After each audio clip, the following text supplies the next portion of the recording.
I'm serious about my cereals.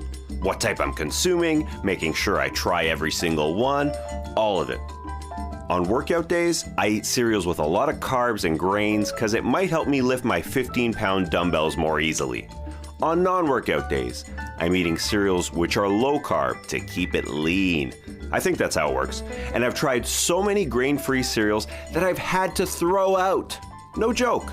My immigrant parents would not be happy to hear this, but the ingredients in them create a real hard cereal and they do not soften up. Again, I'm not kidding. I've tried letting them soak for like 20 minutes and still, it was like shoving a spoonful of rocks into my mouth.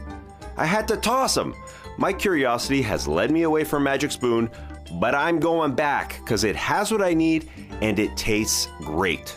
Magic Spoon has 0 grams of sugar, 13 to 14 grams of protein, and only 4 net grams of carbs per serving, which are only 140 calories each. It's keto-friendly, gluten-free, grain-free, soy-free, and low-carb. You can build your own box of tasty flavors. I've tried them all. Custom bundles can be built with cocoa, fruity, frosted, peanut butter, blueberry, cinnamon, cookies and cream, and maple waffle. Cookies and cream and maple waffle were first introduced for a limited time, but they sold out extremely quickly, so they are back permanently in the starting lineup. Go to magicspoon.com/nodunks to grab a custom bundle of cereal and try it today. And be sure to use our promo code NODUNKS at checkout to save $5 off your order.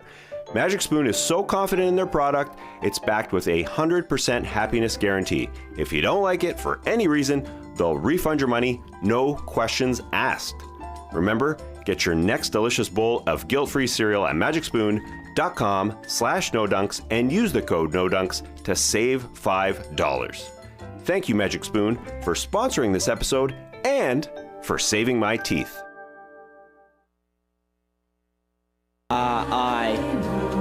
I got these for you. What am I meant to do with these? Lemonade, lemon chicken, lemon tart, lemon cake, lemon meringue, lemon bitters, lemon pudding slice, lemon cream, lemon butter, lemon tea, lemon loaf, lemon jelly, lemon crumble, Marilyn Monroe.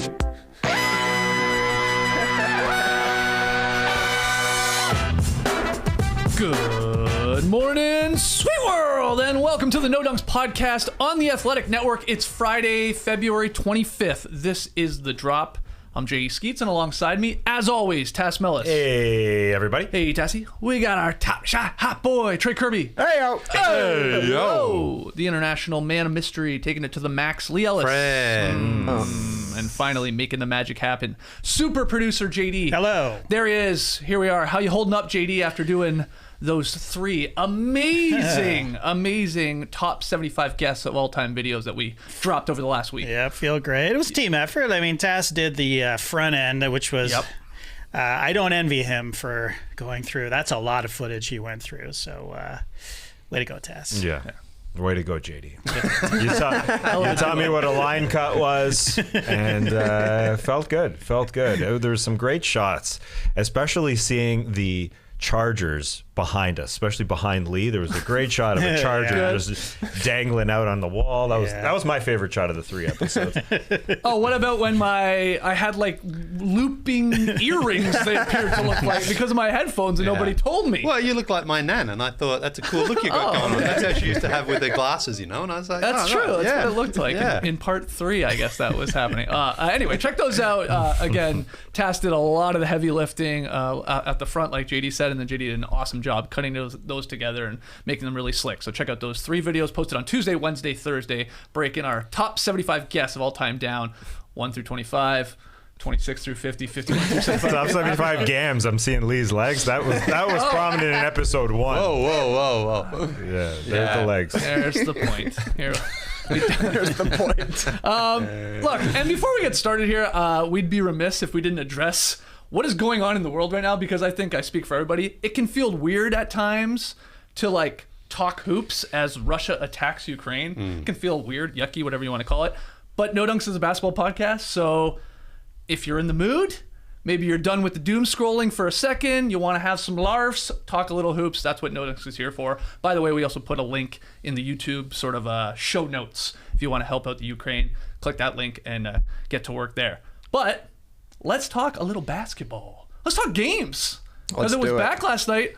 I didn't really realize when the schedule sort of hit me in the face last night, there were so many games on. I just sort of thought, it'll be 2 or 3. We'll get the TNT one warm-up game. But there was a lot. And we're going to start with DeRozan, Trey, continuing this insane streak that he's on. 37 points last night as the Bulls beat the Hawks. I don't know what's crazier right now, how many clutch shots DeRozan is hitting, or the fact that he's able to keep the wilt streak going. 37 last night for DeMar on 15 of 21 shooting. Incredible stuff. 8 straight games now with 35 or more points and 50% or better field goal percentage. It's a super cherry-picked stat, but like Lee said, if you're cherry-picking against Wilt Chamberlain, pick away, boys. It wasn't just the game winner and the game-winning free throw for DeRozan. He also had a shot with about 46 seconds left that brought the Bulls to within 1, and then he hit the exact same shot against Bogdanovic again. Like, Bogdanovic was lucky to not get called for sliding under DeRozan on the first one, so he slid a little further under on the second one,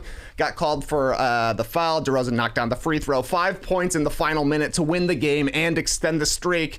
Saw on the Bulls Twitter today that DeRozan is now on a short list of players to score 35 plus in 8 straight games. Here are the others: Wilt Chamberlain, Elgin Baylor, Michael Jordan, Kobe Bryant, LeBron James, and James Harden. Less cherry-picked stat, just as impressive. That's a solid list right there. At this point, though, it's like I feel and very confidently expect DeRozan to win every game for the Bulls when it comes down to the fourth quarter. Right. You hear the announcers, they're like, it's DeRozan time. Then he gets the ball, he shoots it, and it's going in. It came down to basically DeRozan versus Danilo Gallinari. Was feeling pretty confident in that one, but that was incredible stuff from DeRozan. 6 straight wins for the Bulls. They've been doing it against pretty easy competition, but you got to beat the bad teams to have a good record. Still in first place for most of 2022. Great start to the end part of the season for the Bulls. I was going to say second half. Yeah, the home stretch. I mean, I think they're going to the finals, obviously, so they do have another 4 months ahead of them, but the home stretch, I think that's nice. It's unreal at this point. I've run out of words to describe the run that DeRozan's on and the shots that he's hitting and the percentage, the efficiency he's doing at. Because everybody knows, like Trey said, everybody knows, especially in the fourth quarter, we know where the ball's going. We know we're going to run a couple guys at him, and it's still pump fake party. He's completely in control. I'll get to my spots, and everything seems to be going in. It's wild. Yeah, the fourth quarter obviously stands out. I felt a bit sorry for Kevin Knox, who got some burn last night and said, hey, go and defend DeMar DeRozan. DeMar said, okay, I'm just going to get him back to the bench here in about 30 seconds. Yeah. He went back. But the fourth quarter obviously was great, but this was the whole game as well. DeRozan just so many times he got the ball, have a little shimmy, a little shake. He had that sort of Kyrie Irving sort of double fake, if you remember that, against Steph Curry earlier on in the game. And he can just get to the hole anytime he wants, and that's what's good. Now, remember, the Bulls had Zach LaVine out that potentially was for a few weeks, and I don't think they lost the game with him being out. They've won 6 straight here, so that was fantastic. But let's also give some love to Ayo last night. What a blocker, for both ends of the floor. Yeah. I thought he really defended Trae Young well, got him into a turnover, blocked a shot late, and just made life very difficult for him. And then had a beautiful step back as well and hit it. And crossover, yeah, great. I mean, he looked fantastic. So if you can get that sort of help from your role players, especially a rookie role player like Dosunmu, the Bulls' ceiling, I don't think they're better than the Bucks. Yeah. I don't think, Philadelphia with the Joel Embiid factor there, I think the Sixers are better. But man, it is really hard to see how the Bulls can't look at those two teams and go, we can take both of these teams. I mean, it's not crazy to say that the Bulls could make it out of the East here. Well, not especially if DeRozan in any series could be the best player on the floor, even including Giannis and Embiid in a potential series like that, just at the level he's playing right now. For sure. Yeah, and that's the thing. Like, who have you got out of either of those teams, Milwaukee and Philadelphia, who can actually stop DeRozan? Right. Really? I mean, it's a Middleton who's going to be on him. DeRozan will take that matchup any day, or a Tobias Harris. So it's incredible right now what Chicago's doing. And I mean, the Hawks led this game with just over a minute to go after coming off a terrible start. And then it was Gallinari shockingly doing it, and Bogdanovic played well as well. They actually went at DeRozan, which you haven't seen a lot of teams do this season. Like, they were sort of like picking him out. What teams do to Trae Young on the other side of things, and they were going at DeMar, like, make him play defense. That's still not his strong suit. No. It never will be at this point. Just making him work is what you're trying to do there. Exactly. And the Hawks did a really good job there. But when it's closing time, it's him and Chris Paul. It's like, if the ball's in their hands, that team is almost certainly going to win the game. Yeah, anything to add to this one? Well, it stinks for the Hawks that they didn't have DeAndre Hunter at the end of the game. He had an illness, so he was out of the game. That would have been Bogdanovic's spot, guarding DeMar DeRozan there with a little bit more length. So that sucks for them, and it sucks that they missed their last 4 shots. They were leading, as Lee said there. They're up 3, and they just couldn't capitalize. So Trae comes down. ISO's against DeMar, and they don't switch, and DeMar's out there on him, step back, short, but they get the ball back, and then a bad shot. And then Trae got to the rim, missed, and then Bogdanovic just ISO. So it's... could have gone the other way easily with one make at the end. And the Hawks offense hasn't been a problem this season, but here we are, Eastern Conference finalist of last year, and it sure looks like this team isn't going to get out of the 9-10 matchup. Not even just the 7-8 matchup in the play-in tournament, but now with the Brooklyn Nets coming together, it looks like those top 8 are pretty solidified, and the Nets and Raptors are up there at 7-8, and the top 6 are almost out of the picture. So it's just kind of stinky for the Hawks here that they may end up being in that matchup and then have to go on the road where they are a very bad team. So that's a very unfortunate how this whole thing is playing out. They obviously didn't have John Collins in this game, and that would have been a big factor too. Yeah, and Trae, bad game. 3 of 17, 0 for 5 from distance, even 8 of 11, missing a few freebies there. One thing with the Bulls, I saw you sort of jokingly tweet about it with a photo of you and Tristan Thompson. But Tristan Thompson, played for Chicago and had a really good game off the bench. He played 13 minutes, didn't miss a shot. He got to the line a lot, missed a couple there, but 6 rebounds as well. 11 and 6. I mean, you're laughing if that's the type of production you're going to get. Yeah, if Tristan Thompson averages a point a minute for the rest of the season, the Bulls are looking pretty good here. But he gave the Bulls exactly what they were looking for as a backup big. He's smart, he knows how to play. Obviously, he's won a championship. He's physical. He's got the size. He hits the glass, and he doesn't need the ball. So anytime he scores, it's kind of like gravy. So yeah, really great game. I've seen a few Tristan Thompson games in the past couple of years. I imagine this is his best game in the past 3 seasons. I don't know if that's true, but he was making moves in the half court and dunking off of a drive, wild stuff. So shout out to the Bulls adding a Canadian boy just to lock things in this year. Yeah, absolutely revitalized after playing with the Kings this year. You see it with him. You see it with Marvin Bagley in Detroit last night, looking very, very good. Sometimes just a little change of scenery brings out the best in Tristan Thompson, obviously, because he was a starting center on a championship team, and he can dunk. Especially if that change of scenery is getting the hell out of Sacramento. Yeah, I mean, you're on a team that's got real aspirations this season, and I thought in that fourth quarter, he gave them real good energy. That, he's known for his offensive rebounding, his energy, his hustle.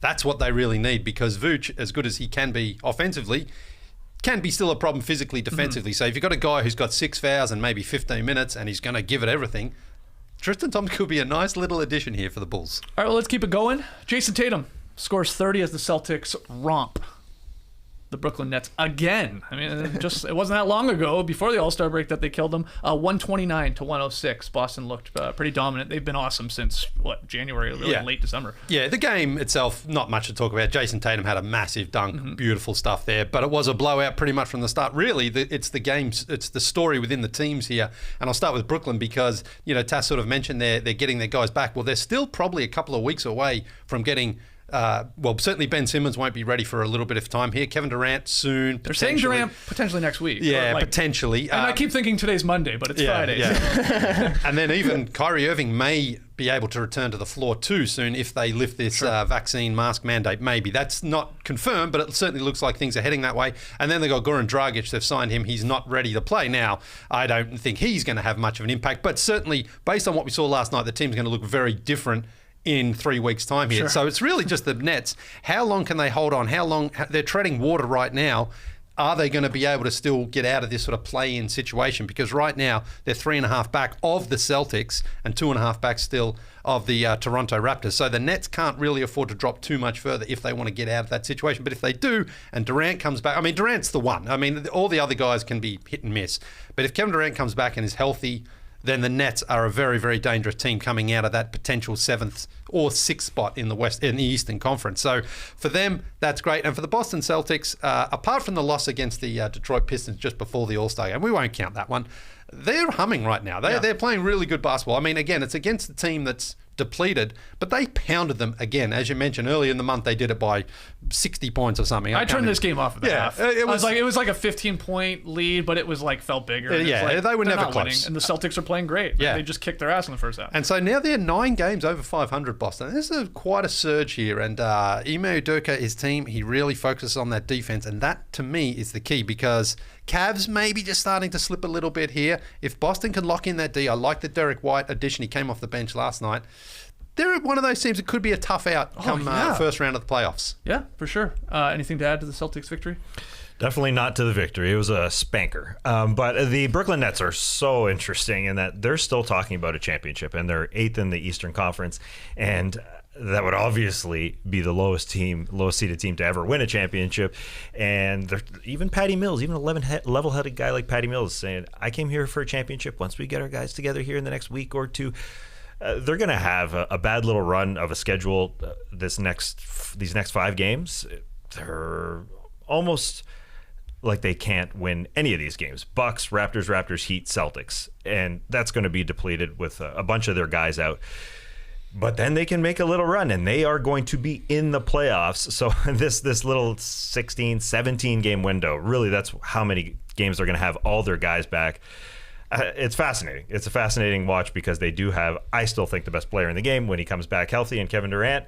And so it's going to be a play-in tournament team with the possibility of winning a championship. I mean, it's so this is going to suck for like Trey's Bulls possibly, or be it the Heat or the Sixers. Like what you're saying, and I believe you. Like when they get all back there, they're going to be in the playoffs. The Nets are. Well, they're going to probably be the 7th or 8th seed in the end. I mean, maybe, like you said, maybe they go on a real run and get really into it, but it's probably going to be that. So, like, the Bulls could be facing them in the first round. Like, that would suck for them, of course, playing a loaded Nets team at that point. Yeah, I mean, I guess we'll see. The Nets, I just don't know what to make of them at all, because it's like, when are they ever going to have all their guys? It feels like they're going to have all their guys like the week before the playoffs start. Yeah. And they have a good chance of figuring it out, because with Kevin Durant on the floor, they're 24-12, but with him missing, they've lost 13 of their last 15. Mm-hmm. So I would say it all comes down to whether or not KD is healthy, if they even make it into the top 6 seeds, because they could easily fall out of the bottom of the playoffs at this point, it feels like. Do you also consider the Celtics like a part of sort of the elite group in the Eastern Conference, or are they a tier down still? But what they've done again with that defense, basically being the best defense for the last 2 months in this league, are you buying this? I know they've beaten some crappy teams, but they're a different squad here, and the additions, of course, Derek White, we all love too. So I think there's a tier 1, and then the Celtics are in the tier 2. Yeah, they can fight against anybody, but I don't think they're an elite. So they're in the tier in your mind with the Bulls and Sixers, or I don't know. I guess I'm assuming you have Bucks Nets as tier 1, which is crazy. We're talking the about Nets. The 8-seeded team. I mean, the Bulls are a lot closer to the Bucks than the Celtics are, I think. Okay. But yeah, then the Sixers are joining in, and so are the Celtics, and the Cavs are still young. But yeah, it's open. Crazy. Yeah, the Heat, obviously. It's crazy. Yeah, the Heat are very close to the top as well. I mean, again, it's just like it's going to feel unfair to some of the like top seeded teams in the Eastern Conference. Whoever ends 1, 2, or 3 for crying out loud are going to have like.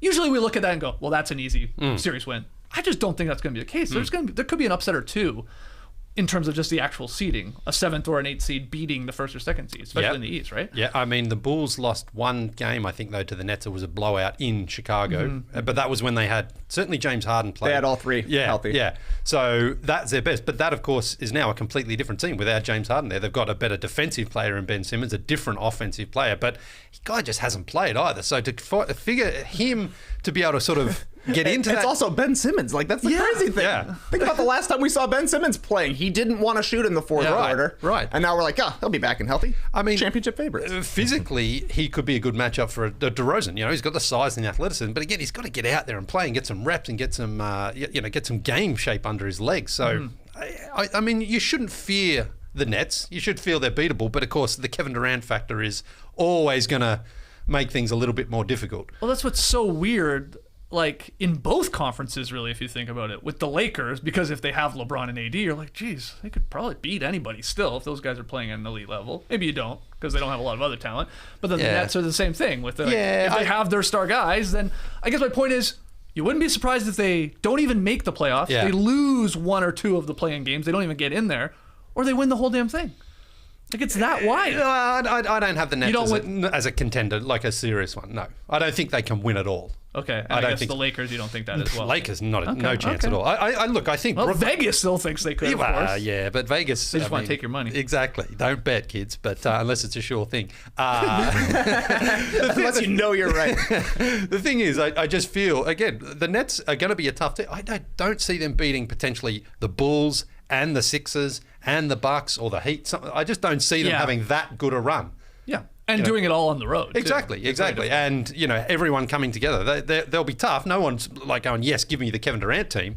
But at the same time, you shouldn't fear them. You're just like, this team just hasn't played enough together. Another game from last night. This one was really entertaining. I hope we get this playoff matchup. D'Angelo Russell scored 37, leads the Wolves past the Grizzlies. 119-114. What are you laughing at the way I said D'Angelo Russell? It came out of just the D'Angelo part. I just said it straight. The Russell was normal. Yeah. Great game. Trey, get us started on this one with your big takeaways. I don't want to start on this one. I don't want to. Why? Starting to be impressed with the Timberwolves. I can't deny it. I can't deny it. They had that great win against the Hornets before the break, and this win reminded me a lot of that win because the Grizzlies honestly smashed the Wolves in this one. Like they had 26 offensive rebounds. I think the Wolves broadcast mentioned they had 5 offensive rebounds off of free throw attempts. Like that's wild that happened. Memphis took 40 free throws. Minnesota took 25. Karl Anthony Towns and Anthony Edwards scored 27 points on 10 of 30 shooting. Towns barely played in the fourth quarter. I think Ant was 1 for 11 in the game. But Minnesota still scrapped out a win, and it's all because of D'Angelo Russell. 37 for him, 23 in the fourth quarter. He also had 3 assists in the fourth quarter, finished with 9. It was just pick and roll every single time. And he could get whatever he wanted, whether it be like a sort of weird pick and roll they would run with Malik Beasley, kind of like popping out for a 3. He found him a couple of times. He found roll men. He would turn the corner and just kind of like fake Steven Adams out of his ponytail. And then it finished with the layup there. He really willed them to victory, and you could totally see the Grizzlies were missing Dylan Brooks, I thought, in this one. Zion Williams wasn't cutting it. Desmond Bane wasn't cutting it. Ja wasn't cutting it. So incredible win, incredible clutch poise by the Minnesota Timberwolves and D'Angelo Russell. I can't believe it. It's true. They're looking good, though. And look, before we went on All-Star break, we talked about that one Wolves game where I was getting very upset with D'Angelo Russell. Get the fucking ball to Cat, like Towns. Remember that game? Yes, I do. But that's when Towns had hit a bunch of threes. He was feeling it. You're like, you're the point guard, man. Get the ball to your star player. But in this one, it was, like Trey said, it was all D'Angelo Russell. And he was feeling it. And I definitely wasn't screaming, get the ball to somebody else last night. He's like, okay, it's one of these games. And he has these explosions where he really willed them to this victory. But it was a fun game. And that's why you see him have those other games as well, because he sort of feels like it's D'Angelo Russell time. But Towns hit him with that beautiful pass last night for the 3 that sort of just put it gorgeous out of reach. He's got this ability, D'Angelo Russell, because he's not super fast, he's not super athletic, he doesn't jump very much, but he can get hot, and that's what the Wolves need. Their defense improved as well. It's coming together a little bit in Minnesota. I'm not sure what to make of it, but because, again, Anthony Edwards, if he's going 1 for 10, that's not good. You think, okay, where are they getting that other production from? But they found it last night against a very good team. Again, close. Could have gone either way down the stretch there, and the Wolves pull it out 32-28. They're in the play-in, guaranteed. Oh, yeah. I mean, they're hoping to be in the actual playoffs. Getting contributions tasks. Oh, again, like the bench came through. Beasley hit a bunch of threes, and, Naz Reid's out there maybe giving up some offensive rebounds, but he's banging away. And I thought, I'm falling in love. And the more I watch of the Wolves, like Vanderbilt and McDaniels, I love both of these guys. Like, they feel just like those the fourth or fifth guy you want on your team. They're like, oh yeah, that's awesome if they're that. But this was a pretty impressive victory, like Trey said, with Cat and Ant really not scoring all that well. It was fun to watch the Timberwolves supporting cast. I didn't think I'd be watching the John Morant versus Naz Reid show at times. Naz Reid, backup center, was playing John Morant pretty well. I do think On another night, the Grizzlies hit a few more shots, and this team that got 26 offensive rebounds wins the game. But they were missing shots. Ja just had a bad night, 7 of 25, and he started limping after banging up his hip, it looked like. And then he came back into the game and continued to limp. Yeah. Were you guys concerned? Was that the right call to keep him in the game?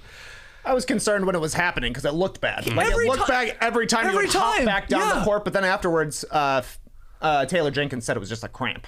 So that's fine. You'll be fine the next game. Yeah, I assume that he was fine because he did come back into the game, but then the cramp kept up, and people watching the game were like, "What are you doing? Get him out of the game!" But at the same time, the guy's scrapping for his teammates. He's showing he's making his sacrifices, which should hopefully trickle down to the rest of the guys in the playoffs. But if the cramp is still a problem today, sit him down for a couple games. But I think you got the benefit of the guy's a leader, and he's putting his body on the line, and I think the benefit will trickle down to the other guys. So it's just a bad night, I think, for Ja in this one. I would love this in a playoff matchup. I think this would be such a great first round series between like two young teams, like on the rise, want to win, obviously, and move forward. And it's a possibility, right? I don't have the standings in front of me, but this could be like a 3-6 matchup or something like that. Absolutely, it could be. The Grizzlies are right now pretty much, not locked into that third, but they're 3.5 up on the Jazz for fourth. They're probably not going to catch the Warriors there. And then, the Wolves, 2.5 back of the Nuggets right now. So that one's probably going to be a bit of a battle there. But I would like to see these two young teams go out. But I knew Ja Morant was fine because his little daughter was, she saw him go down and she was like, he's fine, see? Kids know. Well, she's like, get up, daddy. Yeah. Devin Booker, 25 points. Suns beat the Thunder for their 8th straight victory. Let's just slip this in. We got to talk a little bit about Point Book because Chris Paul is out. He's got the fractured right thumb. He's going to miss some time here. So that means Devin Booker, you're the playmaker, and season high 12 assists. He had a career high 6 steals as well. Still got his 25. You must have been impressed with what we saw there from Point Book task because I guess I sort of had forgotten.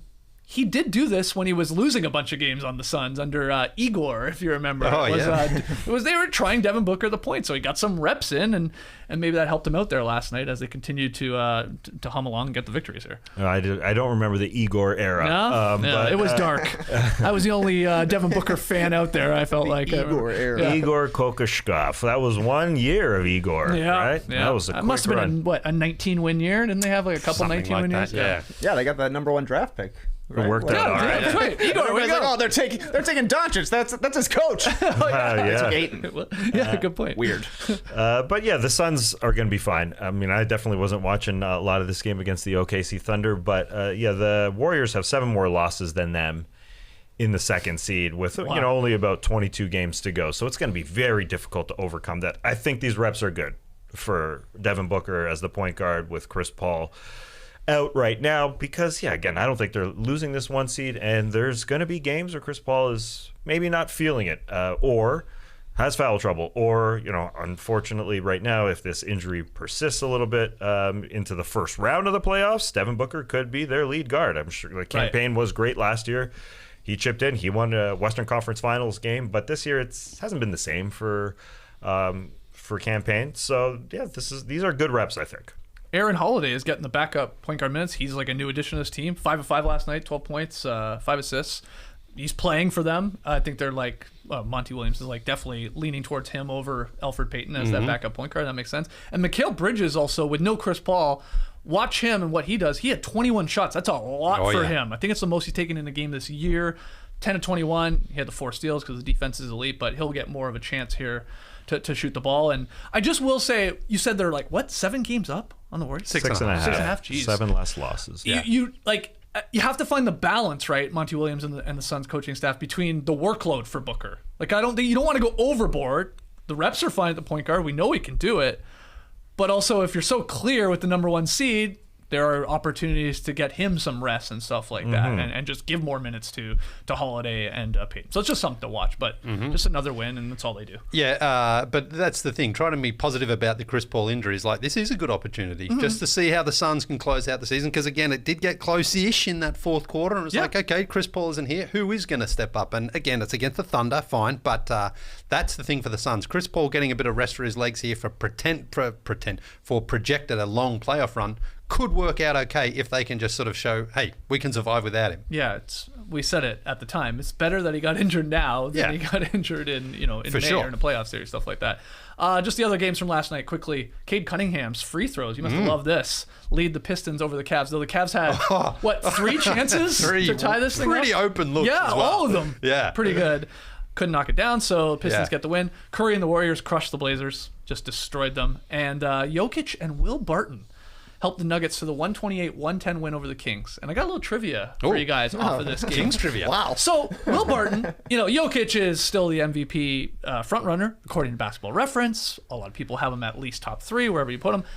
But Will Barton, season high 31, Fartin Will Barton, I love to call him that, 11 for 17 overall. He made 3 3-pointers. He needs just 5 3-pointers to pass J.R. Smith for the most 3-pointers in Nuggets history. Wow. I was like, what? Yeah, I was like, that can't be right. I checked it. It is. So I thought this would make a fun trivia question. Obviously, it's still J.R. Smith, number 1. It's Will Barton, number 2. Can you name the other 8 guys on the Nuggets all-time list for 3-pointers made? Well, Melo. Yeah. Well, you say that like it's an obvious answer. He's not there. Wow. Yeah.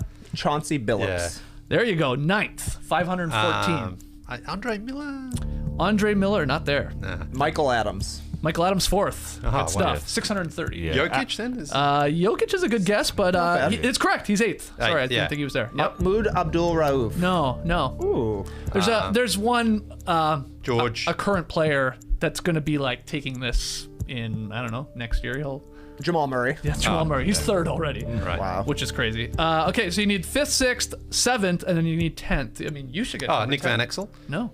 I should get number 10. Yeah, it's your father. Oh, Dale. Dale Ellis. Yep, he's 10th. On the Nuggets. On the Nuggets. 3-point field goals. I know. I did not telling you, even this list remember is him on the weird. Nuggets. He was the only guy who shot 3 All pointers. right, 5, 6, 7. The 7th place guy we just talked about in another game on today's show. Trey, I believe. Oh, Gallinari. Yeah, Gallinari, yeah. He's 7th and Come on, he was on Thunder for like 1 second. 5th and 6th. Dan Issel. No, these are players. Fat Leaf. One plays. The other guy's out of the league, I think. Those are players who play. Yeah, one guy plays. We always think he's going to be traded at the deadline. He's still there on his team. Maybe he'll, Gary Harris? Gary Harris. He's 5th. Wow. This is a wild one. One more. Yeah. This guy's 6th. What can I tell you about this guy? He probably makes a lot of money seeing as basketballs are named after him. Earl. Wilson Chandler? Wilson Chandler. Earl Wilson. Earl Spalding is a football player in Australia, but I said Earl, I thought it's not him, and then I thought Boykins. I think he makes So basketball. let's go over that again. The all-time leaders in Nuggets history for 3-pointer field goals made: J.R. Smith, Will Barton, Jamal Murray, Michael Adams, Gary Harris, Wilson Chandler, Danilo Gallinari, Jokic, Billups, and Dale Ellis. Wow. That's messed up. That is a weird list. And I'm glad we played How's that. Melo not on that? I mean, Yeah, he must just be off, right? He must Yeah. be like just under Dale Ellis, I guess. yeah. It's weird. Maybe Basketball Reference is wrong. Somebody can fact check me out there. I'm looking at it as I'm reading it No to you way. guys. Just a quick question before we take our first break, because we are in the second half, home stretch, whatever you want to call it. Is there a storyline that you guys really have your eye on, something to watch here in this latter part of the NBA season, regular season? Well, sort of referring a little bit more to the game we just saw between the Grizzlies and the Timberwolves, are the Grizzlies going to be able to keep up this pace? You know, they've been an incredible story. They were 10-10 at one point. They're 41-20 right now. They've almost locked into that third place in the Western Conference. Can they keep it up? I mean, or are they going to have a little bit of a maybe like we're seeing with the Cavs as well? They had such a great start to the season. Are they going to sort of drop back to the, regress a little bit here to more mid-pack of the Western Conference? I think they're a very good team. They've still got Dylan Brooks to come back. They have a potential top 3 to 5 All-Star MVP candidate in Jaren Jackson has been incredible. Bane's been awesome. They're well coached. But it does still feel a little bit like they're playing above their heads somewhat. So will that even out, or will they be a legit team and carry on and have home court advantage for at least the first round and possibly beyond? Okay, so you're trying to figure out just how real these Grizzlies Yes. are. All right. What about you, Trey? It ain't sexy, but it's honestly injuries for me, because look at all of the players who are hurt right now just on contending teams. Obviously, the Suns have Chris Paul out. That's huge. They can't win a championship without Chris Paul. But if he comes back and he looks fine, no problem. Same with the Warriors and Draymond Green. He's been out for a while. That's a mysterious one. Like, he was just out of the lineup one day, and now he's been out for months. They need him back to win a championship. We talked about Kevin Durant. The Bucks have Brook Lopez played the first game of the season. Haven't heard or seen anything about him basically since. They've been trying a whole bunch of different backup bigs. I don't think they win the championship without Brook Lopez.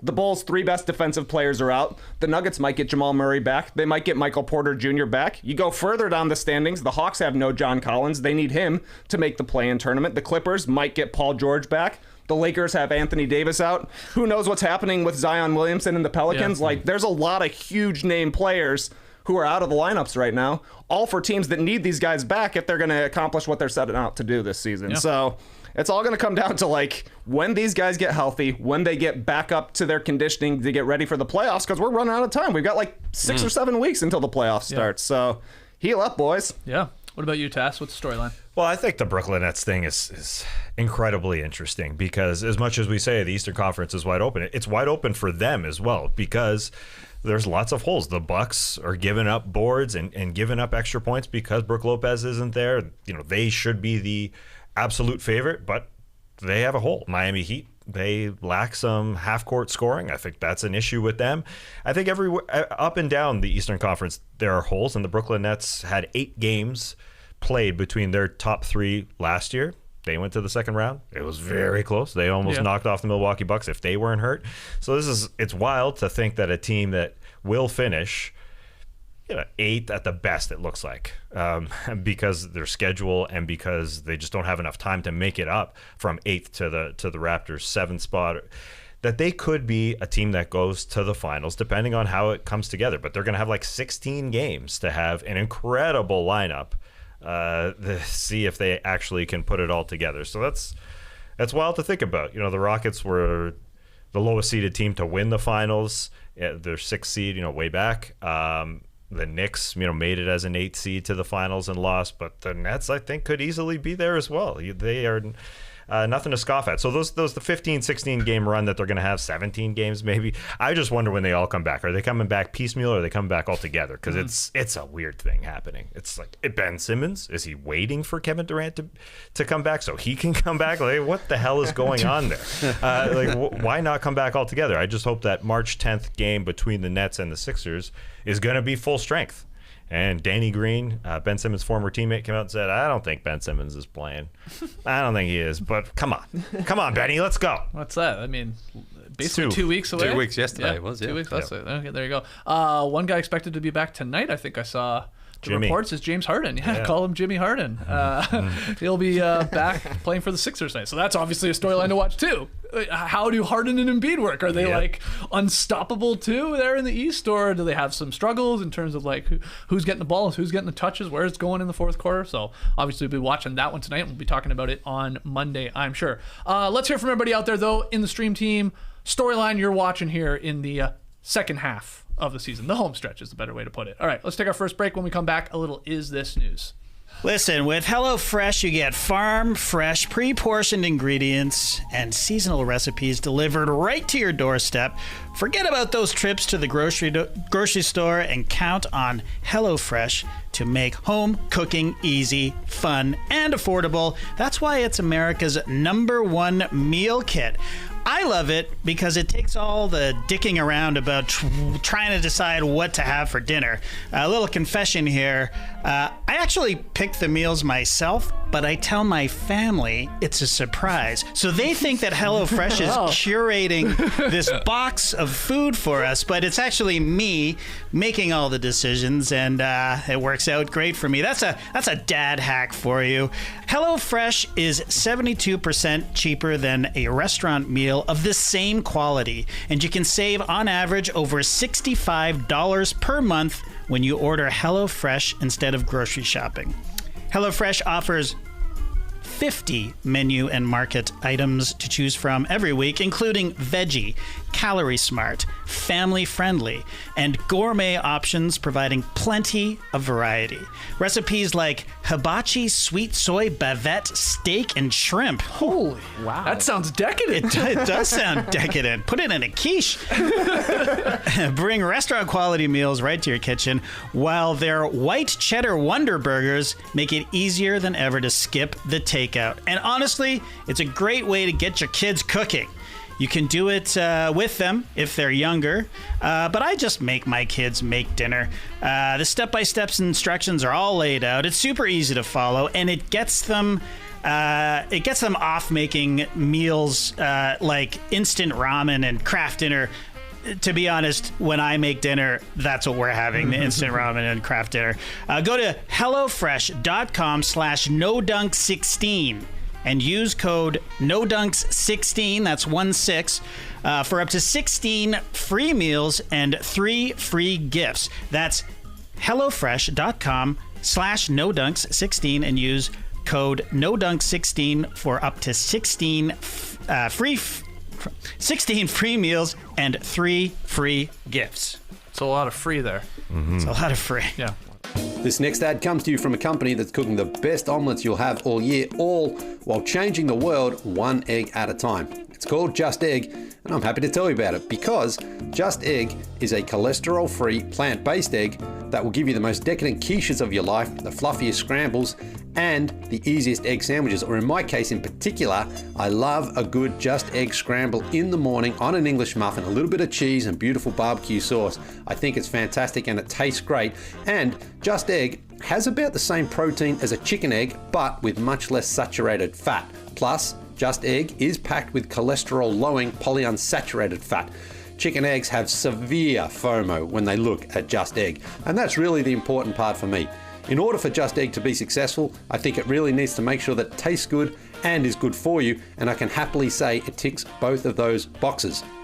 As someone who loves eating eggs every morning, I've had to cut it back in recent years, basically because of health concerns. There's a lot of cholesterol in regular eggs, but I'm excited to have found an alternative that is good for me and good for the environment. In 2022, may your eggs be filled with Just Egg. Just Egg, really good eggs. I love orange. I think everybody knows that. I've got the orange water bottle. I wear orange jackets. Had the orange microphone cover when we were recording from home, and I've basically been an orange man since 8th grade graduation. So when I first went to Indochino.com, I immediately searched for orange. And one of the first things I saw was a Clementine micro gingham casual shirt. This is from the description. The odds are you don't have a micro gingham shirt in this ripe, spring-ready shade of orange we call Clementine. And I think that's right. Most people probably don't have an orange micro gingham shirt, but honestly, you should. And maybe this year, you should let Indochino take care of your 2022 style edit. Because with Indochino, you can customize everything, from suits and shirts to chinos and bomber jackets, at prices more affordable than you might expect. Indochino offers completely custom-fitted suits, shirts, casual wear, and more, so you can get a wardrobe personalized to your style and taste, for instance, orange-centric, without spending a fortune. Every piece is made to your exact measurements, and you can customize every detail. Suits start at $429 and shirts start at $79, and all customizations are included, so you can really go orange wild on this. Give yourself a style edit that sets the tone for the rest of the year with Indochino. Get $50 off any purchase of $399 or more by using promo code NODUNKS at Indochino.com. That's $50 off any purchase of $399 or more at INDOCHINO.com, promo code NODUNKS. Back with the boys in the Classic Factory for a little Friday drop. Let's play Is This News? Got some headlines for you guys, and this first one, Tass, really excited to hear your take because we had NBC Sports with the headline, Disconnect between Zion Williamson and the Pelicans reportedly due to lack of trust with David Griffin. So the Pelicans and Zion making a lot of headlines over the last, couple of days. is this news, or what do you think? I don't think this part is news. Yeah, why did this whole brouhaha, this whole dust up between Zion and the Pelicans front office start? Well, because CJ McCollum was traded there. He had played about 5 games, about 2 weeks, and he said, I haven't heard from Zion Williamson yet. Right. What the hell is going on? Why hasn't Zion picked up the phone and called him? That's why this whole thing started. And then his former teammate, JJ Redick, came out and said Zion Williamson kind of does this. This is a pattern of behavior from him, that he is a detached teammate. JJ Redick was there during his rookie year. And on ESPN this week, he said he just has a lack of investment in the team. He pointed out a few things, that his lack of investment in his body, his work, he called it. I guess that's on-court work, and his teammates.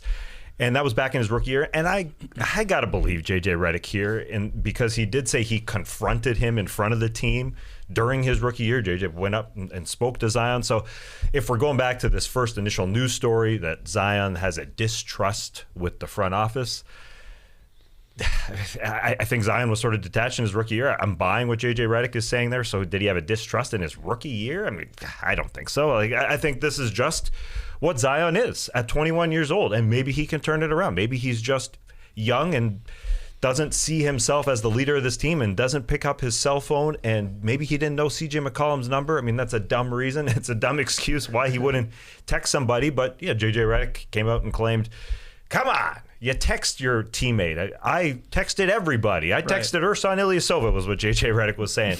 And I think J.J. Redick, I mean, if he was going to pick one side, he would pick Zion's side, because he has a beef with David Griffin himself. Because of the way he left New Orleans and wanted to trade to the East Coast, and he traded him to Texas, and he didn't like that.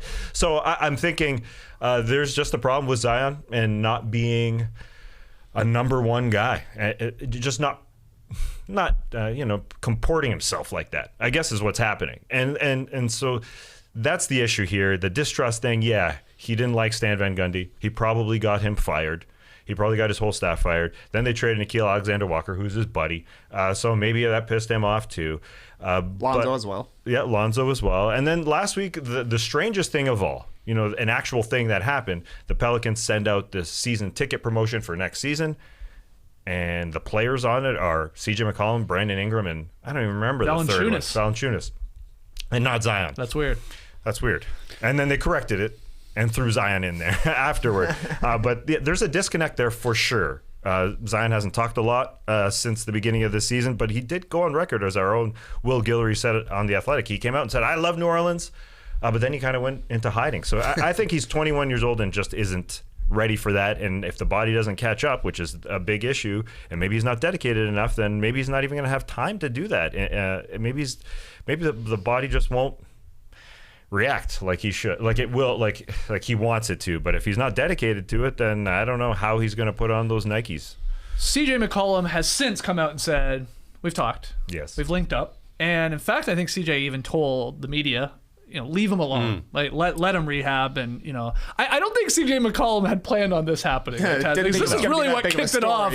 Yeah, I think he was just like being honest. He's like, no, I haven't talked to him. And then, oh my God, this becomes a huge story. And here we are. But this whole thing, possibly this disconnect between the organization and Zion, do you think there's maybe some truth to that from what we've seen over the last couple of years? Yeah, well, we haven't seen enough of Zion. That's the problem. He's always injured. He's played 85 games in his first 2 seasons. He came into the season, we didn't hear about that foot injury that he had to get repaired, and now he's got another one. So he's possibly out again the entire season this year, which is bad. And then he's apparently off rehabbing with his own people. That's never a good sign when someone's like, I'm just going to do it with my own people. I don't trust the organization.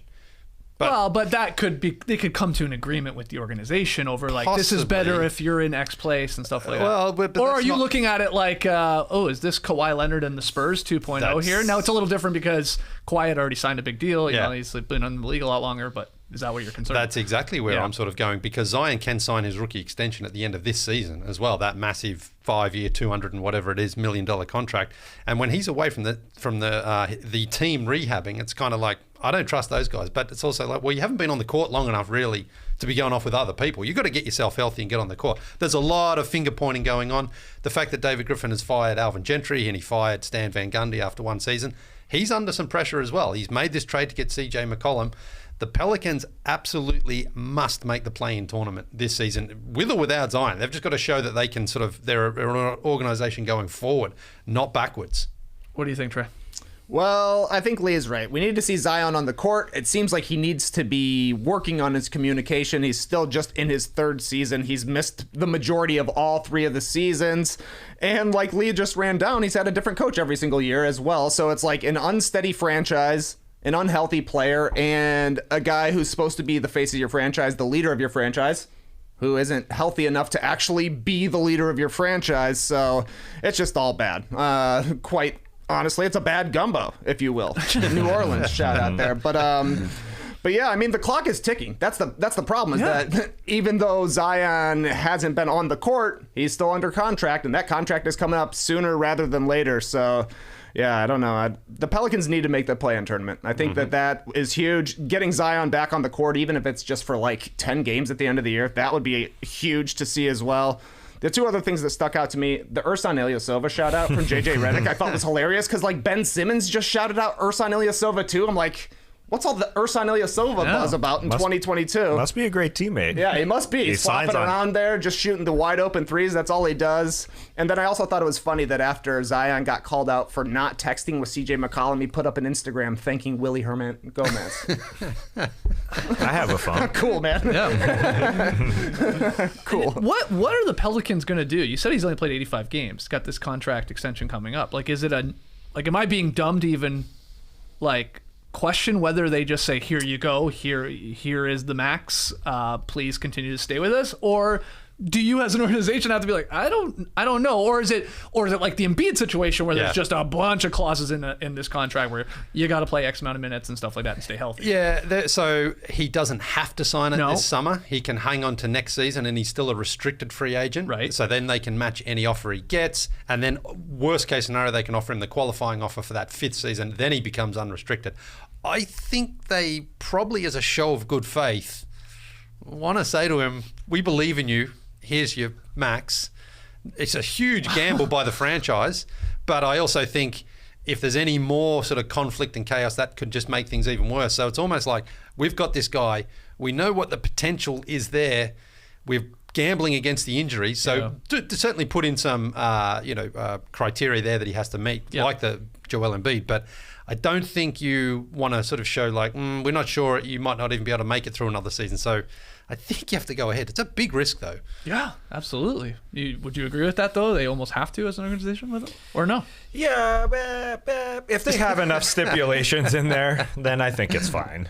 Because even the Embiid scenario, they would save so much money. They'd get out of it if the knees and the ankles don't hold up. In Embiid's situation, they've held up pretty fine. But, I think what JJ Redick is hinting at, it's not just that he doesn't know how to use a cell phone, or he's not using a cell phone to text the guys that have been traded. It's that he isn't dedicated to his bod enough. I think that's part of it as well. And so that's got to be a worry as the front office. Oh, yeah. But it was considering that we have never seen a physical specimen like that in the NBA. Shaq is different. Zion is just... He's one of one. So if he's not dedicated to himself, then if they save themselves with a billion different stipulations, then I think it's fine.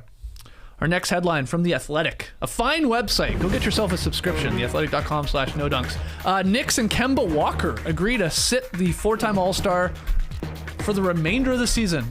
Kemba is done as a New York Knick, at least this year, and probably next, for being honest. I'm sure he'll be traded, but what do you think? More bad gumbo. This is just a bummer season for Kemba Walker. He was bad to start the year, so then he was out of the lineup. He came back in during the COVID protocol time in December and January. He was balling. Then he got hurt again, came back, and he's really struggled since. It's just been zero consistency. He doesn't look like the same Kemba Walker at this point. I thought it was a smart move by the Knicks to bring him in, actually, like a decent risk, like... You're not paying a whole bunch on his contract. He might still have a little juice left in the tank, but as it turned out, not so much. So, I don't know. Looking a little bit like the Isaiah Thomas end of his career, where he was on top of the world, an injury happened, and that injury just snap, took it Yeah. away so quickly, the little bit that made him special. As for the Knicks, they're 3 games out of 10th. Derrick Rose theoretically comes back soon. Obviously, they're going to try for the play-in, but they should try playing their young guys because I don't think the Knicks are making a whole bunch of noise in the postseason. So get quickly some run. Like, Tibbs is saying that Alec Burks is going to start. Yeah. What's the point? What's the point at this point? Exactly. Like, why? Excuse me. That's great. Surely. I know Kemba defensively has been a weakness for them at times. But, I mean, it's not like the cupboard is just, like, overflowing with replacements who are just so much better than Kemba right now. I mean, I thought he was pretty professional handling that first demotion too, where he was on the side, cheering on his guys, waiting for his opportunity. Came back, won Player of the Week, had a 44-point game. Yeah. You know, He had a triple-double on Christmas. Exactly. I know it wasn't efficient. Yeah, but you know, so Kemba was at least being the good teammate there. And yeah, Alec Burks, if that's the guy who is going to go forward with starting, it's like, well, okay, sure, great. That doesn't change anything, really. I mean, you've got to get Trey saying the younger guys. That's right. You know, when RJ Barrett is healthy, get him out there. You want to see more, of course, from Mitchell Robinson, and I'm forgetting one other of their young stars Grimy. there. But Grimey's been good for them, actually. Yeah. McBride. Yeah, so you may as well just say, all right, let's get these guys some experience because we're not going anywhere with Alec Burks as our starting point guard. Yeah, Kemba in the last 12 or 13 games, he's obviously giving up a ton on the other end because he's not a defensive stopper, so that sucks. But he's not getting you any back, right? I mean, he was scoring 8 points a game. He was shooting 37% over his last stretch here where Trey said he came back from the injury. And I'm with you, Trey. It's very IT-like. He's a small guard, and the explosiveness is gone. Yeah. It's zapped from him, and it's a shame. But, maybe he has those odd little bursts here and there, but night in, night out, he's giving up a ton of points on one end, and he's not hitting shots, Tass. So I think he's obviously not playing for the rest of the season. He'll be an expiring contract that you can probably move. It's not gigantic. Maybe you get something back, maybe you don't, and they go on from here. But I also think it was worth the risk with him. I thought Kemba looked great in the bubble. I thought there was moments where he looked really good at times in the bubble, which is, I guess, an eternity ago at this point. It was, yeah. Yeah, but that was his late 20s. Now he's in his early 30s. Things, I mean, that. it is. It happens just like that in terms of the explosiveness for a small guard, as you said. The problem is he could maybe be a 6-man, but the Knicks just have so many good players, but not great players. It's like Kemba could be their starter, but there's nobody that's good enough to really knock him out of the starting spot. They're just they handcuff themselves by signing so many good players. They literally have a bunch of solid guys, but no one that's really great. And now they have more solid guys. Like Alec Burks is going to come in there and take potentially Deuce McBride's minutes or whoever. There's a bunch of vets. They signed these guys like they were going to help out a championship level team. Like that's what you're doing when you're signing all of these types of dudes like Alec Burks. Like, okay, he can come in and chip in 10, 15 minutes. Actually, no, he's our starter. And Derrick Rose is the same sort of guy as Kemba Walker now. So that's they've handcuffed themselves. They have so many vets that Thibodeau has still got the excuse to play these guys, and the young guys are not going to play. And it's not just this year. I mean, Fournier signed forever. Burks is signed for another 2 years. Noel is signed for another 2 years. So I mean, they have to do some real rejigging this offseason to change up, to get a little bit more dynamic and a little bit more athletic. final headline here from Blazers Edge. Jusuf Nurkic to miss 4 weeks due to plantar fasciitis. Liam, is this news?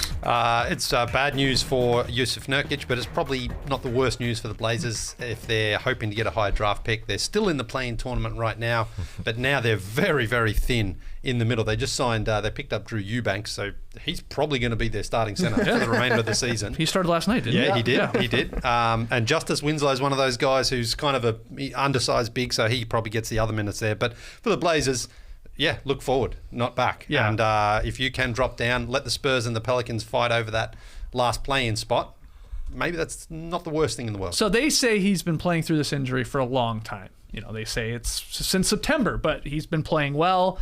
They're going to reevaluate him at the end of 4 weeks, so it's not like they're saying he's done for the season. But Trey, do you believe this is the Blazers going, well, crap, we just won 4 games in a row before the before the All-Star break. We don't want to be in the play-in. We want a high draft pick. he's balling right now. Just, is the foot sore? Yeah. Just rest, buddy. I mean, that's what this is, right? Yeah, he just had 32-8 against Yeah. the Grizzlies, Yeah, who are like one of the better defensive and interior teams in the league. That was right before the All-Star break. But yeah, I guess they finally found the right guy to shut down for the season because, they shut down Lillard. He's not coming back, but the team was still hanging in the play-in tournament. They traded McCollum, so he's gone. Team still hanging in the play-in tournament. Keep winning games. Finally set down Nurkic and lost by 40 points. Yeah. So great move by Chauncey Billups and the crew. Yeah, but would Nurk agree to that, being that he is a free agent this coming offseason? Probably. He's probably like, get me healthy so I can get on a team here. Yeah.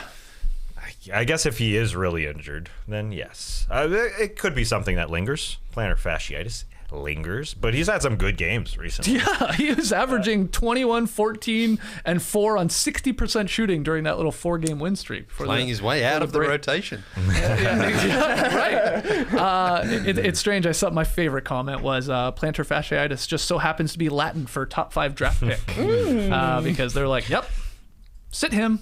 He's helping us win too many games. And Yeah. I think that's what's going on. The benefit is Trendon Watford, one of the best NBA names, I think, name. is into the rotation. He is a backup center, signed like a Lou Dort type 4-year contract just now. A little short contract, make some money. Trendon Watford. I love that name. Also, I'm more of a Kelvin Blevins fan myself. you're a real Kyle Guy type of guy. You want to Kyle balance? guys, the type of guy. Justin Champagny, if we were looking for deep, great names in the league. The thing is, the Blazers are 10th. What? Just include everybody in the play-in tournament. Who cares? What is this, the bubble? The Spurs, the Pelicans are knocking on the door. It feels like everybody is still in the play-in tournament. The Blazers won't be. No, They're going to shouldn't be going in a hurry. I don't know. Simons can still. Oh, they're going to. I mean, do you think the Spurs and Pelicans and Kings are coming for their spot? Not the Kings, no. The Spurs. Maybe on accident. They just traded Eubanks, though. So I don't know. I just think the Pels Blazers want to should. get the hell out of that race, and this is why Nurk is being sat down at this point. Maybe I'm wrong, but you're right. I mean, those teams behind them, they don't instill a ton of confidence. Yeah. I guess the Pelicans They should. of the bunch there with McCollum and that deal they made, and Griffin trying to save his job, as you guys just talked about. Like, they want to get in there, so. Yeah, it'll probably be theirs is my point. Yep. But who knows? It's not like the guys that the Blazers are going to play are going to be like, yeah, let's go out and lose. No, they're going to be like, let's go out, get ours, and maybe we end up in some victories. But you got Hart, you got Winslow, and Simons, like you said. These guys are going to put up some box score stats for sure. So that's is this news. Why don't we, before we take our last break, do a little tweet of the night? Because I got some great ones here. I got 3. Wow. We've been gone for a while, right? I thought, we've been gone for so long. Let's do a couple fun tweets. So a couple of them, actually really all of them, the photo is an important part. So maybe jump over to YouTube and check out this part of the podcast if you're listening. First one's from Dwayne Wade. He tweeted this great photo of the top 75 celebration over All-Star Weekend. Dudes when they get a night with the homies. Crying emoji, laughing emoji. And it's a pic for those listening of Gary Payton, Michael Jordan, Jason Kidd, and Dwayne Wade just Giggling away. Oh boy, we're going to get into some trouble here. Yeah. A great This is the happiest Michael Jordan has ever I been. know. Facts. There's one of him and Kawhi Leonard. He's like hugging Kawhi's him. like grinning ear to ear. And he almost didn't even show up to it and ended up Yeah. having the time of his life. Yep. Wow. Amazing stuff. So I love that. Just a funny caption there, of course. From Michael Wade. Jordan's face here is ridiculous, man. I've never seen his face look like that. He's never been that giddy. Okay, keeping with the photos here. This is from our good friend at Andrew K. Schlecht. This is last night. This is Shea Gilgeous-Alexander showing up to the game. He was back in the lineup. What a look here. And Andrew is asking, do we know what this outfit is called? Does it have a name? Trey, you are our fashion guru. Like, how could you at least describe this look for someone listening to the podcast? Well, I would say he's wearing an oatmeal-colored fleece with a snorkel hood. Yep. Yeah. Nearly a balaclava, and Yep. then he's wearing a very puffy, almost fisherman-y sort of vest, like with the pockets on it and the cut of it, but obviously it's way more stylish than that. This is a great...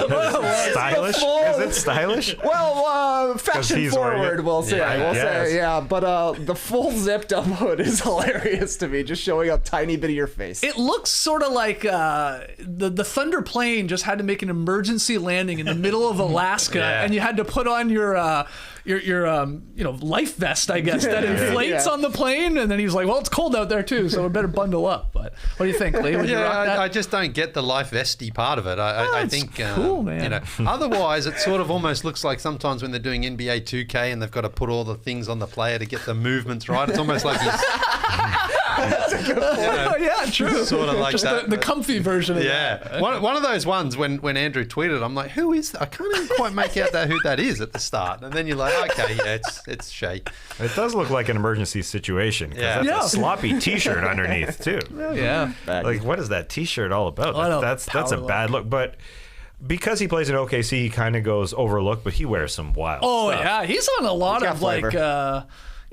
I guess who's doing those like Bleacher Report or League Fits or whatever. Like, yeah, he's on a lot of the lists with the most fashionable guys. So but you're right. There's some out there things.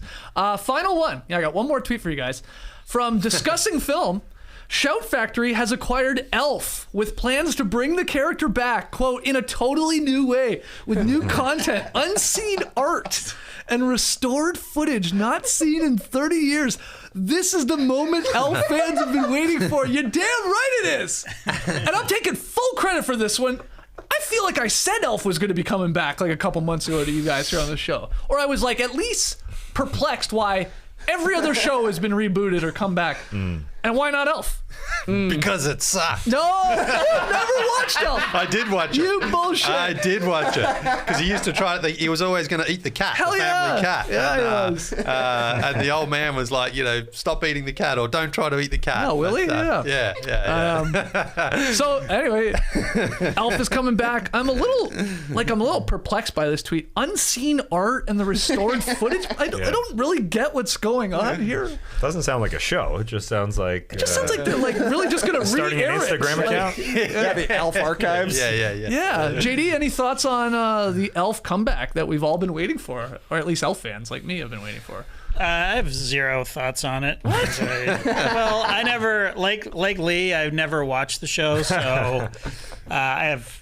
Yeah, no. Well, then that's even more of a reason for you to be excited. I mean, I never really watched the first Prince of Bel-Air, and I'm not watching Bel-Air either. I haven't started yet. It's like part of it is comparing it to the original. True. I've never really watched Elf. I mean, the things that I have seen of Elf, it looks awful. Like just brutal. Yeah. Yeah, awful. It was number one when Seinfeld started. Yeah, because it was great. Yeah, that just shows like the bar was pretty low. Now, here's all I'm asking for. You know where I'm going to go with this. Let's see his feet. Let's see Elf's legs. Those were the number one episodes. Trust me. Gotta see his feet. Those were the number one episodes. Yeah, well, it was cool. Whoa, look at those feet. Yeah, because you don't see them often. I thought you were going to say they got to decapitalize the last two letters of his name. It's like the Miami Heat. No, it works for Elf for me. I don't mind Alien it. Lifeform, that's his name. Yeah, it's an acronym. That's an acronym. Yeah. Yep. From Melmac. That's right. That's his planet. Yeah. I might have to do a whole podcast on this Elf reboot or whatever the hell this is. I want in on that. Okay. Sure. Elf watch. Let us know in the stream team. Let us know on Twitter at NoDunksInc. Thumbs up or thumbs down on us doing an Elf podcast whenever this show comes back. Whatever the hell this is. Yeah. Do you think it's going to be like Bel-Air? Do you think it's going to be a gritty reboot? Oh my god! Like that'd be he gets scary. the cats? Well, he's chowing down every episode. Wow. Put it on HBO so you can really see the gore. I guess you could do like what was the little the stuffed animal that bear? What was that movie? Teddy Ruxpin? Teddy? No, Wait. not. No, Ted? Ted. Yeah. Like that was like was it rated R? Oh yeah, 100%. Like you could go that way with Elf. Yeah, make him just Absolutely. a true LFU. sicko and so yeah. Well, you may as well. Yeah. I mean, why not? They've run out of ideas, so let's just make it like a adult-only version of Elf. Thriller Elf. Why not? Horror Elf. Yeah, All right. Yeah. You want to start writing it? Let's write the script, man. Let's do it. All right. So those are the tweets of the night / really week. Let's take our final break. Was when there we a come back. movie? It's on the internet. It says the series ended with a cliffhanger finale that was followed by a movie in '96 that answered some questions for fans. Warner Brothers. I didn't know this. Warner Brothers announced an Alf reboot in 2018, but the project was canceled before it could begin. Now it's back, baby. There's an Elf movie. I don't know. How many unanswered seasons of the movie? questions did the Elf fans have? They had to come out with a movie and a series to answer all these questions. Who's going to be Alf then? Who gets the plum job as Alf? You know? I don't know. And the rap here, the rap.com writes, a gritty Alf reboot is coming. It could be gritty. Oh my God. Gritty Elf. Gritty should play Alf. That would Not be a cool bad and idea. weird. Not bad at all. Okay, we're going to take our final break. When we come back, we're going to be making some new pick'em picks as we start to wrap up the month of February. Tass needs this one tonight. And we got some rapid fire fun. We'll be right back. This podcast is sponsored by BetterHelp Online Therapy. A lot of us will drop anything to go help someone we care about. We'll do anything for other people, but how often do we give ourselves the same treatment? I am absolutely guilty of this. I don't know how to carve out time for some self-care, and especially right now, it is a very, very, very good investment. That's it. I'm taking an Epsom salt bath tonight. This month, BetterHelp Online Therapy wants to remind you to take care of your most important relationship, the one you have with yourself. Whether it's hitting the gym, making time for a haircut, or trying therapy, you are your greatest asset. So invest the time and effort into yourself like you do for others. Trying therapy, it can be difficult to initiate. But once you've taken that first step, it gets easier. Let me help you take the plunge by pointing you in the right direction. BetterHelp is online therapy that offers video, phone, and even live chat sessions with your therapist, so you don't have to see anyone on camera if you don't want to. It's much more affordable than in-person therapy, and you can be matched with a therapist in under 48 hours. This podcast is sponsored by BetterHelp, and No Dunks listeners get 10% off their first month at BetterHelp.com/NoDunks. That's BetterHelp.com/NoDunks. Things were a little slow in the Ellis household this morning because it was quite chilly. We even had some snow over the weekend here. Magical. Which meant a few extra hours in the beds in the morning under the covers there. So the hardest part of waking up this morning was just getting out of that bed because I have a Helix mattress as well. What a brag. I know. Now, I say it a lot, but about my favourite sponsorships of our show, but I mean it when I say Helix is number one on my power rankings because I get to experience it for basically 8 to 10 hours a day, which is great. And we just before the sponsorship came on board, we were looking for a new mattress. And I said, well, we may as well try this one. And now it's like, oh my God. Absolute steal. A steal, I tell you. And listen, if you want a Helix mattress, you can go online and find out which one suits you best because I have a quiz that takes just 2 minutes to complete and matches your body type and sleep preferences to the perfect mattress for you. Why would you buy a mattress made for someone else? I mean, including your partner, of course. Yeah. Everybody's unique and Helix knows that, so they have several different mattress models to choose from. They got your soft, your medium, your firm. Mattress is great for cooling you down if you sleep hot. Mattress is great for spinal alignment to prevent morning aches and pains, and even a Helix Plus mattress for plus-sized sleepers. So if you're looking for a mattress, take the quiz. You order the mattress that's matched to you, and the mattress comes right to your door, shipped for free. You don't even need to go to a mattress store, and then you can do an unboxing like Tassie did there, which was like viral, wasn't it, Tassie? Oh, yeah. Like, Yes. incredible Look it up. Everything. Yeah. Look it up. Don't just take my word for it. Helix, number one in John Schumann. No, hang on. Number John one. Schumann's power rating? Yeah, no. Best overall mattress of the 2020 and by GQ and Wired magazine. Helix has been recommended by multiple leading chiropractors and doctors of sleep medicine as a go-to solution for improving sleep. So it's got the stats to back up its claims here. Right. Just go to helix.com/NoDunks, take their 2-minute sleep quiz, and they'll match you to a customized mattress that will give you the best sleep of your life. They have a 10-year warranty, and you get to try it out free for 100 nights, risk-free, and they'll even pick it up for you if you don't love it. But no one's giving that back after 100 nights, I tell you.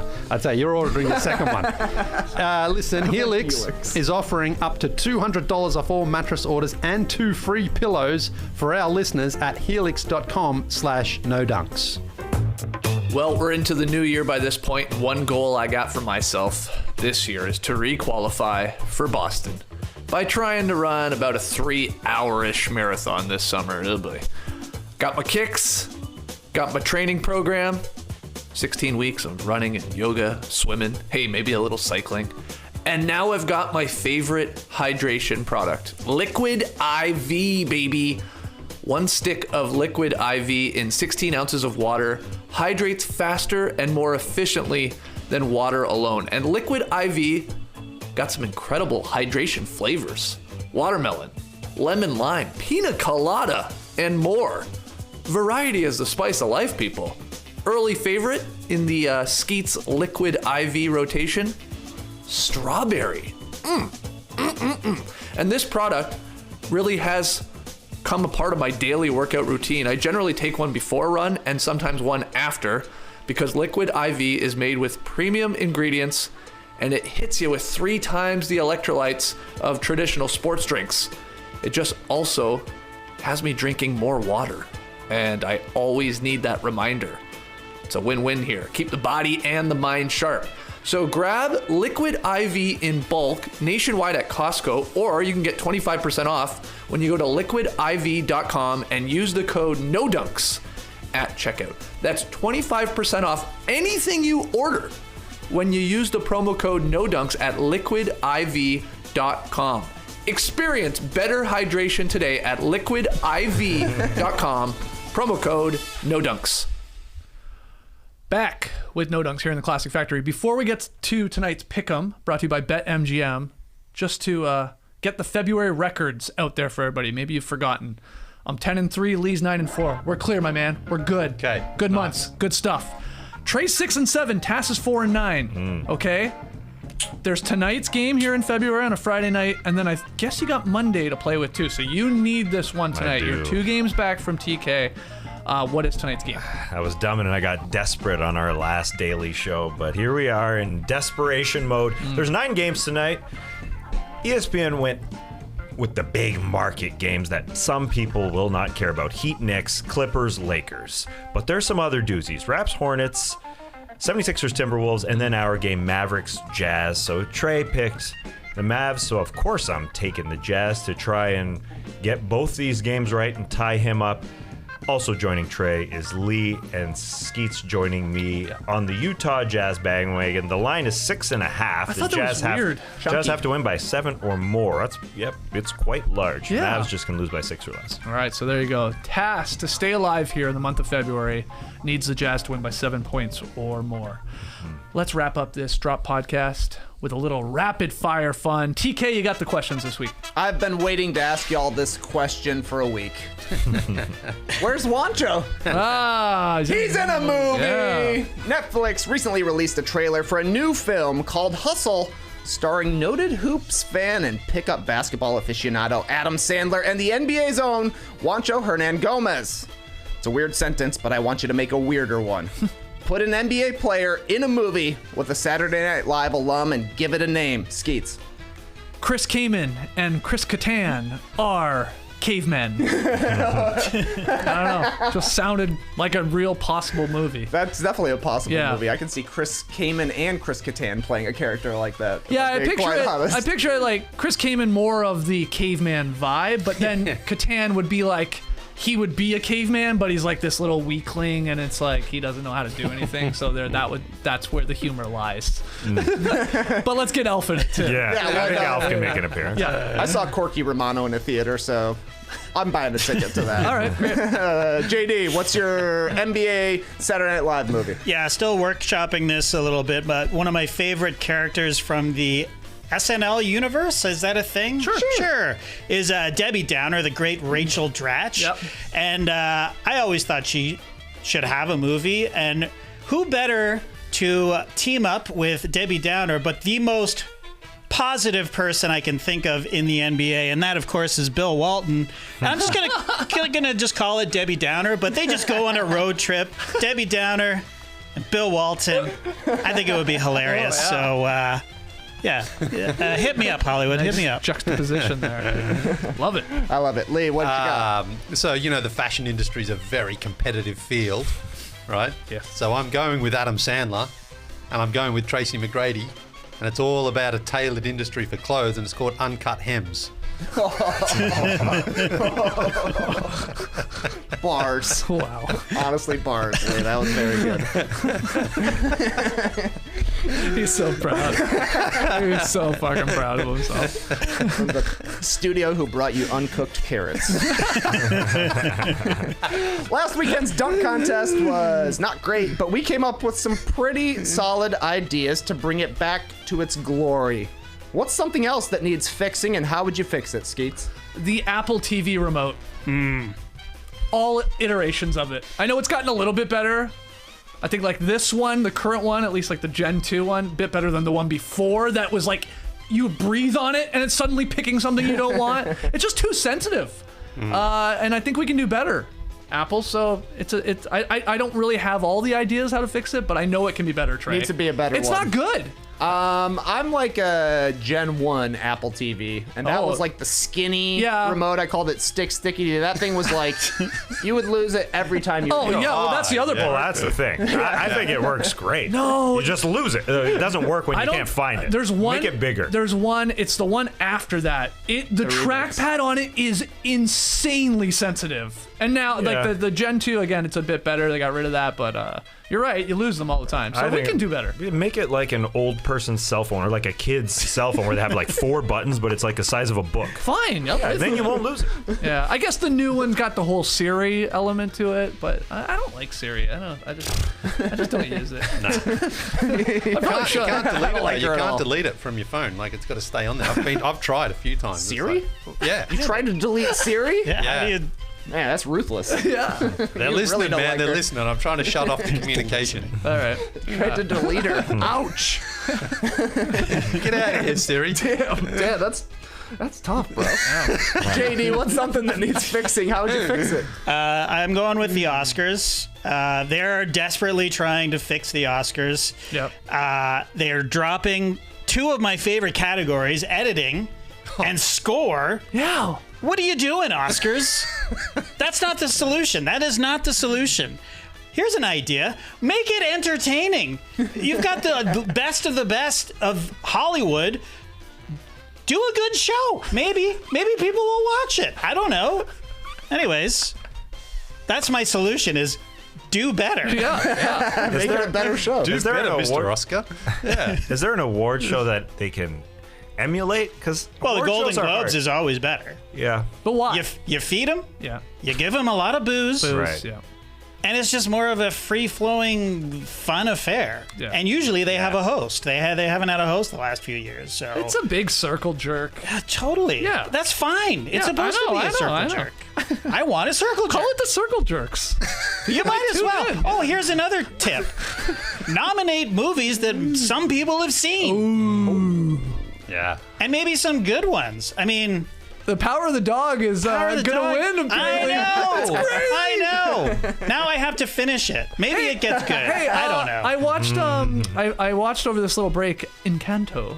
And what was the thing you were talking about with the songs? Like you were saying the one banger song, which was what? The Bruno one? We don't Bruno. talk about Bruno. Yeah, that one is not nominated because of this weird timing issue. Is that what it was? Yeah. Or Yeah. they just had to guess, I It guess? came out after the nominations, so what- they had to guess. The movie came out after Yeah. the nominations deadline. And which one did they go with? Do you remember? Dos Oruguitas. Okay. But yeah, it's no Bruno. Yeah. Hey, good movie. Yeah. It's fun. I was entertained. Good Not music. nominated for Best Picture, is it? And Don't Look Up. Did you guys see that? I did. Yeah. No, I didn't. Awful. I must have. Yeah. Awful. Yeah, I was looking so forward to that movie. I was looking so up. like a Here's what you sellout. do. You put Project Elf, the 96 movie, in every category. Just as a little nod. Okay. What do you got there, Lily? Yeah. Well, so I'm a big sports guy. Right. So I don't like hemming stuff. Yeah, So but Hold on. I know he's gonna reach behind him here. yeah, soon. Yeah. Well, we had the Super Bowl recently. We talked about it. I've been in North America, living here now 16 years. Haven't got into American football. Right. Even though you love sports. Yeah. Yeah. And the problem isn't me. The problem is the game. I mean, so I'm here to fix the game and improve it Okay. to make it a little bit more appealing to the international audience. Okay. Now, I've got 2 questions first. tell me if this is both true. The quarterback, if he's running along and the defenders come at him, he can just run out of bounds and keep possession like it's not a turnover. Is that true? Yeah, Yes. you run out of bounds. Yeah. Madness. Absolute madness. Another one, the quarterback. He's got the ball. Defense is coming at him. He can just throw it on the ground and he keeps possession. Yeah, he's got to be like out of the pocket. There are some what's the actual There's some infraction? stipulations. Yeah. You might get an intentional grounding. That's if you're in the what I'm looking pocket, for. who knows? Yeah. Okay, so that's a little deep, but for me, that's too obvious. But they throw it away a lot of the times. Turnover. 'Cause they're gonna, In no other sport is that not a turn. You can't just throw the ball away and keep possession. Imagine in basketball, you were point. dribbling and the trap came and you said, well, just step out of bounds and then we get the ball again. Yeah, that's a good point. You know? Yeah. You know what I mean? So anyway, that's a couple of problems there. Yeah. The other problem is the posts, right? You've got the post with a H. So what I would do is I would take the H. I think it's more of a yay. Right, well, I would take that out, right, and put it to the side, and then to even it out, I'd put another smaller one to the other side of it, right? So you've got now 4 posts instead of 2. And instead of a rectangle, I'd make it an oval shape, right? Yeah, I see where you're Right, going. and I wouldn't have no offense and no defense. Everyone who's out there has to play. Yep. Right? Maybe make the shorts tighter. Maybe make the shorts a little bit tighter. That's another thing. And then Sleeveless jerseys. the last thing, I would actually make the ball a little less pointy. In fact, I've got a prototype. Okay.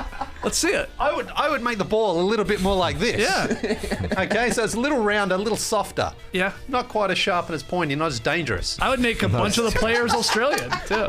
Not necessarily. Oh, but No, 90% at least. Not necessarily. I would change the name from National Football Game to the American Football League. So then, this one's ready to go. So I just think, a few little tweaks here and there. What about this? At the Super Bowl, Yeah. if they continue to call it that, Yeah. at halftime, line up the fastest guys in the league, have a race. That's an That's awesome one thing idea. the Super Bowl yeah. should actually do. The Yeah. NFL should do. Yeah. That's what they do there in the AFL. And Super Bowl, let's call it it's the final game. It's a grand finale. Yeah. Let's call it the grand final. Sure. Of the football. Sure. There you go. All great Fixed. ideas. Nice. Can't wait to kick that around in the studio with you later and break something. Yeah, I haven't seen this before. Yeah. It's actually that. nice. I forgot how not dangerous it is. Well, that one's a good indoor one. Yeah. It's a lot Yeah. softer. So. Good Sherwin, Yeah. the kangaroo brand. Players miss so many games falling on the points of the football. That's right. They really need to Eyes. shave off the sides. Yeah. Oh, you remember what happened to the guy who got poked in the eye with a football? Yeah.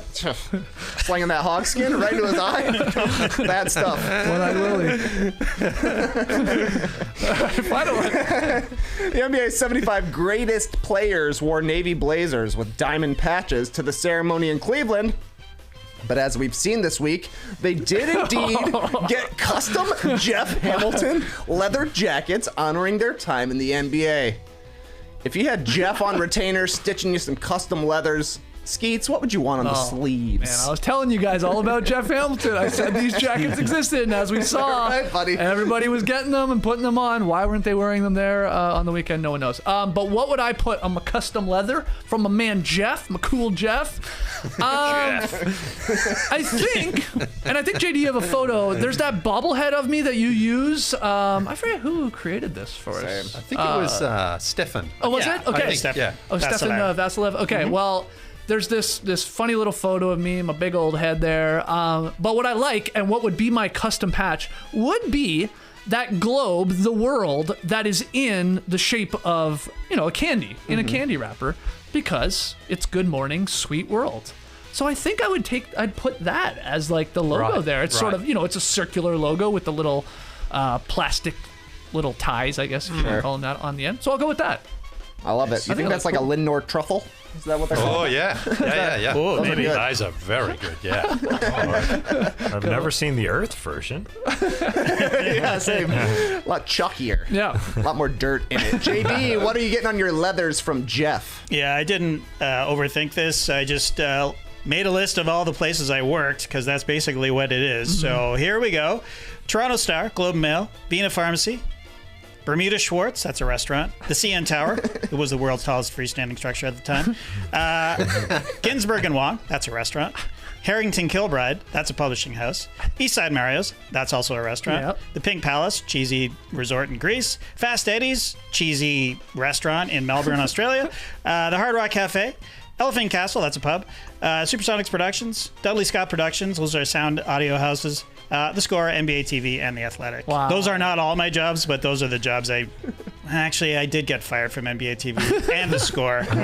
Okay. Well, anyways, I worked there for a significant amount of time, so yeah. What? Did you say Bermuda Schwartz? Yeah, that was a restaurant. It was a dishwasher there.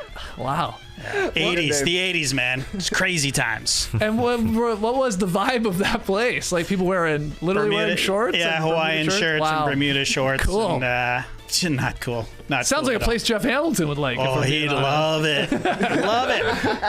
We got to get him on the show. Yeah, still. Jeff parties, no doubt. Fucks. Leather's on, though. Lee, what are you putting on your leathers from Jeffrey? I met this guy once on a beach in Spain somewhere, and he was getting a flag of every country that he'd been to tattooed on his back. And I was like, Sounds like my buddy Grish would do that. yeah, and I was like, that's not a bad idea. And I was like, do I want to go down that path? I never did, but now this is the perfect Right, opportunity. Yeah, just put them all on the patches there. So I could walk around to Grish's house and just, we can have a little pissing contest about which countries we've been to and stuff. And here you go, Grish, check out these babies. Grish would come back with the tattoos and the jacket as well the next day. So. Well, who's is he leading? Yeah, Grish has got me. He's got me. Yeah, he's about 20 up on me. So, Oh, jeez, you got some work to do. I know.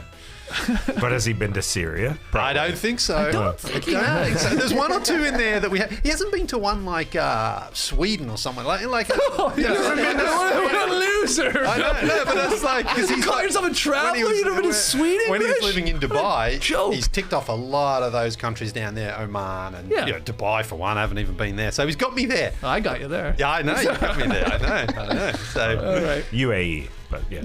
Good point. The good thing, though, is that when you get your Jeff Hamilton jacket, if you do your classic arms forward, everybody will see everywhere you've traveled to. Yeah. That'd be perfect. And that's the pose you do when you're standing in front of a place. Exactly like that. Yeah. See my sleeves. Yeah. There you go. All right, that's rapid fire. That's the Drop Podcast. Again, it feels weird. I feel like I keep thinking this is Monday. We'll be here all week, but we came back to do the drop to end this week after a couple days off. If you haven't, highly recommend you check out either in podcast form or our YouTube shows of our top 75 guests of all time. Again, Tass and JD knocked this out of the park. We had a blast reminiscing. There were some great arguments about memories and how things went down. I forgot the hilarity of that Matt one. even chimed in on that. No, Matt's, it's great. It's great. So we think you'll like it. And it's really fun. I think I saw people commenting in the YouTube, comments like, I'm sort of new to the show. I only found out about the show in the last year or two. I didn't even know you guys, I didn't know you worked at Bermuda Schwartz, and stuff like that. So, yeah. A trip down memory lane for all the longtime listeners and watchers, but for those new fans, you can see all the interactions we had with a bunch of, WNBA players, NBA players, and a bunch of other random people, including the mayor of Flavortown, Guy Fieri. He retweeted it too. I know, I did see that. Yeah. Did he retweet it or just like it? Maybe it was a like. I'm not sure. Yeah. Respect, nonetheless. A little respect. Send in your questions to No Dunks. NoDunks@theathletic.com to get all your emails in. Follow us on Twitter, Instagram, Facebook, TikTok at No Dunks Inc. Get yourself that Athletic subscription. Go to theathletic.com/NoDunks. And finally, get yourself some No Dunks merch over at NoDunks.com. We will be back on Monday for our NBA weekend winners and losers. Can't wait to talk about James Harden's Sixers debut, which should be happening tonight. So we'll talk about all of that on Monday. We'll see you then. Clipper Rose. You heard it here first. Have a great time. Turn up. Love you guys. Awesome. Thanks for joining us. And remember, little known fact about Guy Fieri, he worked at Bermuda Schwartz. Maybe. No, he didn't, but whatever. Brace the weekend, people.